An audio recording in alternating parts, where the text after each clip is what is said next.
एकनाथ शिंदे अपनी शिवसेना के लिए फडणवीस से कौन कौन से मंत्रालय मांगेंगे?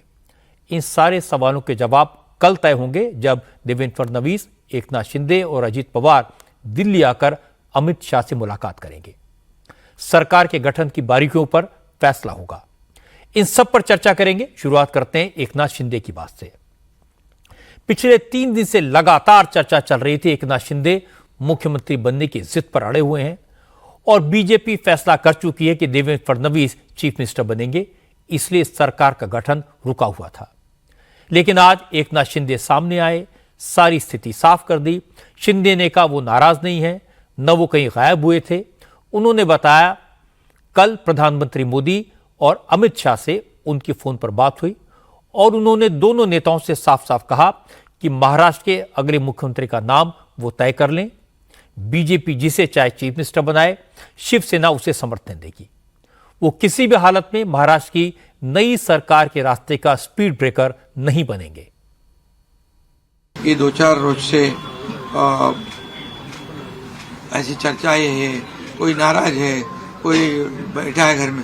हम नाराज बिराज होने वाले लोग नहीं है। हम लोग लड़ने वाले लोग हैं, लड़कर काम करने वाले लोग हैं, लोगों के जीवन में बदलाव लाने वाले लोग हैं। इसलिए अभी जो विक्ट्री हासिल हुई है, इससे हमारी और जिम्मेदारी बढ़ गई है। इसलिए महायुति और तेजी से काम करेगी और केंद्र सरकार और राज्य सरकार मिलकर बहुत आगे बढ़ेंगे। आज उद्धव ठाकरे ने अपनी पार्टी के हारे हुए उम्मीदवारों के साथ मीटिंग की और निर्देश दिया कि जहां जहां ईवीएम पर शक है, उन विधानसभा क्षेत्रों में 5% ईवीएम्स का वीवीपैट से मिलान कराने की पिटीशन फाइल की जाए।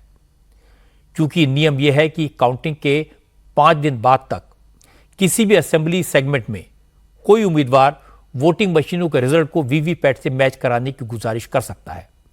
क्योंकि महाराष्ट्र में 23 नवंबर को काउंटिंग हुई थी, कल वीवीपैट से मिलान कराने की पिटीशन फाइल करने का आखिरी दिन है। इसलिए हो सकता है ज्यादातर असेंबली सीटों पर उद्धव की पार्टी के नेता कल इस तरह के पिटीशंस फाइल करें। शरद पवार भी अपनी पार्टी के हारे उम्मीदवारों को ईवीएम के जरिए गड़बड़ी के सबूत इकट्ठा करने का निर्देश दे चुके हैं। नाना पटोले ने भी आज ऐलान कर दिया कि कांग्रेस ईवीएम के खिलाफ पूरे महाराष्ट्र में सिग्नेचर कैंपेन चलाएगी। पटोले ने कहा कि महाराष्ट्र में लोगों का वोट चुराया गया, इसलिए कांग्रेस राहुल गांधी के नेतृत्व में ईवीएम की जगह बैलेट से वोट कराने की लड़ाई भी लड़ेगी। हम आने वाले 2 दिन के बाद हम पूरे राज्य में सही की मुहिम शुरू करेंगे। सिग्नेचर कैंपिंग हम पूरे राज्य में शुरू करेंगे। हर घर में कांग्रेस का कार्यकर्ता जाएगा और वहां पर हमारे महामहिम राष्ट्रपति के नाम से, प्रधानमंत्री जी के नाम से, सीजीआई के नाम से और चुनाव आयोग के नाम से ऐसे 4 एप्लीकेशन बनाई जाएंगी। इस्लामाबाद में आज पाकिस्तानी फौज ने आम लोगों पर ऐसे फायरिंग की जैसे जंग के मैदान में दुश्मन पर गोली चलाई।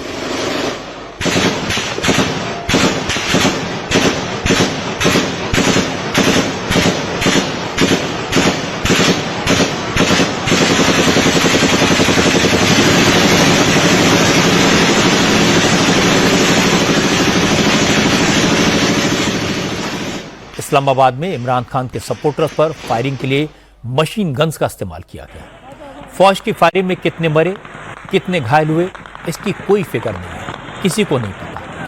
तहरीक इंसाफ का दावा है कि उसके कम से कम 35 कार्यकर्ता सिक्योरिटी फोर्सेस की गोलियों से मारे गए। दर्जनों लोग घायल हैं। पुलिस और फौज ने जब प्रदर्शनकारियों पर बंदूकों को मुंह खोल दिए तो इमरान खान की पार्टी ने इस्लामाबाद में अपना धरना सस्पेंड करने का ऐलान किया। लेकिन इस ऐलान से पहले इस्लामाबाद की सड़कों पर खून बहा, आग लगी, लोगों पर गोलियां चली, भगदड़ मची। इमरान खान की वाइफ और केपीके के चीफ मिनिस्टर मौके से भाग निकले। इसके बाद इस्लामाबाद की सड़कों पर जो मंजर था उसे शब्दों में बयान करना मुश्किल है। बांग्लादेश में इस्कॉन के संत चिन्मय दास की गिरफ्तारी के बाद अब इस्कॉन पर पाबंदी लगाने की तैयारी हो रही है।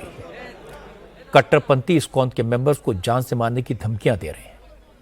ढाका में बांग्लादेश हाईकोर्ट में पिटीशन दायर की गई है कि इस्कॉन पर बैन लगाया जाए, क्योंकि वो एंटी नेशनल एक्टिविटीज में शामिल है। लोगों को सरकार के खिलाफ भड़का रहे हैं। एक तरफ कोर्ट के जरिए इस्कॉन को बैन करने की कोशिश हो रही है, दूसरी तरफ इस्लामिक कट्टरपंथी संगठन हिफाजत इस्लाम और जमात इस्लामी के सपोर्टर्स खुलेआम इस्कॉन के मेंबर्स को जान से मारने की धमकियां दे रहे हैं।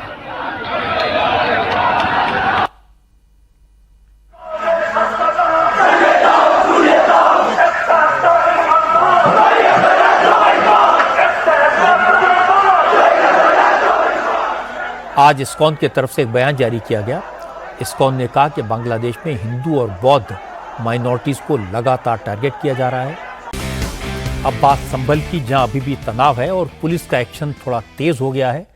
संभल में पुलिस ने सीसीटीवी फुटेज से 74 दंगाइयों की पहचान करने का दावा किया है और इनकी फोटो जारी कर दी है। अब लोगों से इनके बारे में खबर देने की अपील की जा रही है। संभल की हिंसा के मामले में अब तक कुल 11 एफआईआर दर्ज की गई हैं और 28 लोगों को गिरफ्तार किया जा चुका है। पकड़े गए लोगों में 3 महिलाएं भी हैं। पुलिस ने आज फरहत नाम के एक आरोपी को गिरफ्तार किया। पुलिस का दावा है कि फरहत ने एक वीडियो बनाया। इस वीडियो में फरहत ने हिंदुओं को मारने की बात कही और वीडियो को वायरल कर दिया। संभल पुलिस ने आज एक महिला पत्थरबाज का वीडियो भी जारी किया, जो घटना वाले दिन छत से पत्थर फेंक रही थी। ये वीडियो मस्जिद के पास हिंदू खेड़ा इलाके का है। पुलिस का दावा है कि कुछ महिलाएं छत से पुलिस वालों पर पत्थर बरसा रही थी। अब वीडियो के आधार पर उनकी पहचान करने की कोशिश की जा रही है। हालांकि हिंसा के बाद से इस इलाके में ज्यादातर घरों पर ताला लगा हुआ है और इन घरों में रहने वाले लोग फरार हैं। पुलिस ने हिंसा में शामिल कुछ आरोपियों की तस्वीरें जारी की हैं। पुलिस का कहना है कि अभी तक 74 लोगों की पहचान की जा चुकी है और बाकी लोगों की पहचान में आम लोगों की मदद ली जा रही है। आज संभल के एसपी और डीएम ने 24 नवंबर को ही हिंसा पर एक डिटेल रिपोर्ट उत्तर प्रदेश की सरकार को सौंपी। इस रिपोर्ट में बताया गया कि सर्वे की टीम जामा मस्जिद में कब आई, लोगों को कैसे भड़काया गया और फिर हिंसा की शुरुआत कैसे हुई। मुरादाबाद के कमिश्नर आंजनेय सिंह ने कहा कि संभल की घटना में जो भी लोग जिम्मेदार हैं उनके खिलाफ सख्त एक्शन लिया जाएगा और जो नुकसान हुआ है उसका आकलन करके आरोपियों से उसे वसूला जाएगा। संभल में हालात सामान्य हैं। निरंतर प्रशासन लोगों से बातचीत कर रहा है और विश्वास बहाली की कोशिश हो रही है। एहतियातन वहां पे जहां घटना हुई थी उस पूरे एरिया में फोर्स तैनात है। जितनी भी नुकसान हुआ है पहले हम उसका पूरी आकलन कर लें। उस आकलन करने के उपरांत इसमें ऑलरेडी प्रावधान है, उस प्रावधान के अंतर्गत कार्रवाई करेंगे। कानूनी तौर पर जितने भी प्रावधान हैं उन समस्त प्रावधानों को लागू करेंगे ताकि इस तरीके की हरकत कोई दोबारा न करने पावे। हम इस उपद्रव में शामिल किसी को भी छोड़ेंगे नहीं। सबसे पहली जरूरत इस बात की है कि संभल की पुलिस और प्रशासन वहां शांति कायम करे, लोगों में भरोसा पैदा करे। जहां तक मुस्लिम संगठन है उनका पक्ष आपको सुनाता हूं। उन्होंने पुलिस के एक्शन को मुसलमानों के खिलाफ सोची समझी साजिश बताया है।